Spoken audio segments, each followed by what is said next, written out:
On fait aussi des extraits fermentés. L'ortie, un classique. L'extrait fermenté de consoude. Nous, on l'utilise souvent l'été. L'extrait est riche en potasse. C'est un élément qui facilite le transit de la sève dans la plante et qui sert aussi à l'ouverture qui règle aussi l'ouverture et la fermeture des stomates, donc des pores qu'il y a sur le feuillage pour la transpiration de la plante. Ça rentre en ligne de compte aussi pour la floraison et la fructification des plantes. Donc on l'utilise principalement à partir du mois de juillet, alors qu'en mars, avril, mai, on utilise plutôt l'extrait fermenté d'ortie riche en azote au moment où c'est la croissance de la plante. Là, c'est un peu plus figé. On va vers la canicule, la sécheresse, et l'extrait fermenté de consoude est parfait, que ce soit pour les plantes potagères, mais pour les plantes aussi horticoles et des jardins, pour passer sans trop de problèmes cette période qui va durer juillet, août, des fois maintenant jusqu'à fin septembre, début octobre, où c'est un peu justement figé ou un peu de la peine. Cet extrait est parfait pour que la plante supporte sans problème la chaleur et la sécheresse. En fait, le principe, c'est exactement le même que pour l'extrait fermenté d'ortie, c'est-à-dire on récolte la plante fraîche le matin quand la sève circule le mieux. Si c'est en lune montante, c'est encore meilleur, entre 6 et 9 heures du matin. On utilise à peu près 1 kg de plantes fraîches pour 10 litres d'eau de pluie qu'on récolte directement ici sur le site. Et puis on découpe grossièrement le feuillage qu'on laisse macérer entre 6 à 8 jours. Alors ça dépend bien entendu de la température. On essaye de choisir comme moment de départ de notre préparation une période où on sait que pendant une semaine il va faire beau, ni trop chaud ni d'un coup trop froid. Donc si pendant 10 jours vous avez une température entre 15 et 25 degrés, l'écart c'est parfait. Je dirais encore que pour la consoude c'est très important. Il y a un élément, une substance qui s'appelle l'allantoine ou l'allantoïne, qui est une substance utilisée en cosmétique humaine, qui a cette capacité de stimuler la croissance des cellules.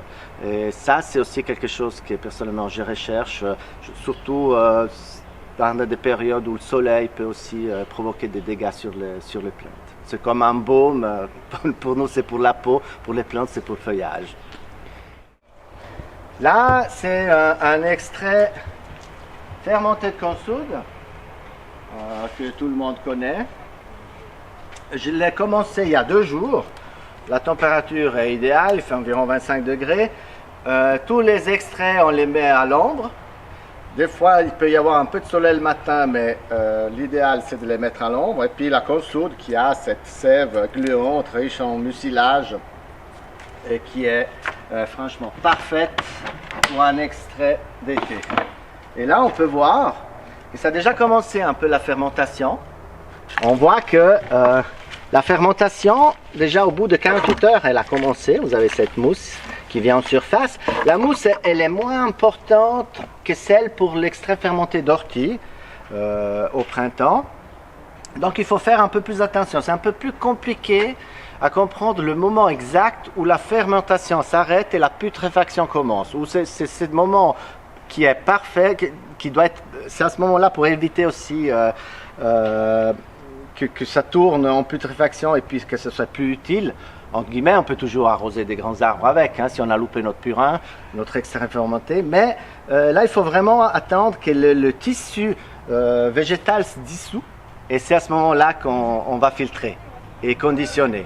Et là, dans le conditionnement d'un extrait fermenté, que nous on fait dans des bidons ou des bouteilles, avant de refermer la bouteille, si on veut conserver pendant en tout cas 12 mois et que ce soit parfait, il faut remplir un maximum la bouteille et mettre 2 gouttes d'huile essentielle avant de fermer le bouchon, que ce soit du romarin, de l'origan ou du thym.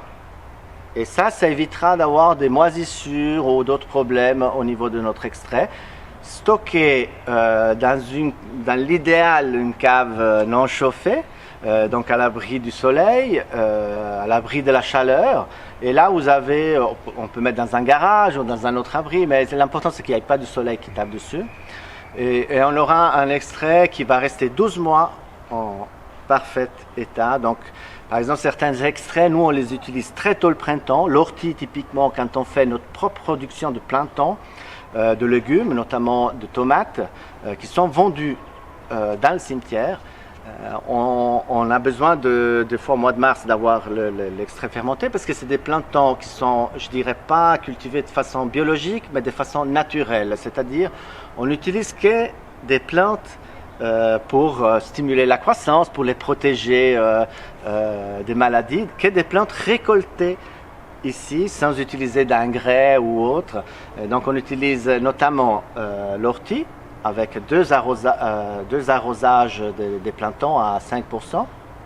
La prêle, on l'utilise au départ quand la décoction de prêle, quand le plantain, comme la graine germe et puis vous avez le petit plantain qui pousse, c'est à ce moment-là qu'on pulvérise à 3%. Et la silice contenue, les cristaux de silice vont durcir le petit plantain qui est en train de pousser. Et là, vous évitez d'avoir, par exemple, des maladies comme la fente des semis, qui sont des fois peu connues, mais qui peuvent provoquer des dégâts importants. Et une troisième chose, quand on a un retour du froid, vu qu'on cultive ça dans des serres et des couches qui ne sont pas chauffées, pour éviter un blocage du plantain, ce qu'on fait, je les pulvérise avec de l'hydrolat d'Achillée millefeuille. C'est aussi qui est récolté dans les prairies ici au cimetière. Et ça augmente de quelques degrés la température au niveau de la plante. Ça la met dans un petit cocon, juste les 3-4 jours qu'il faut pour que la température remonte.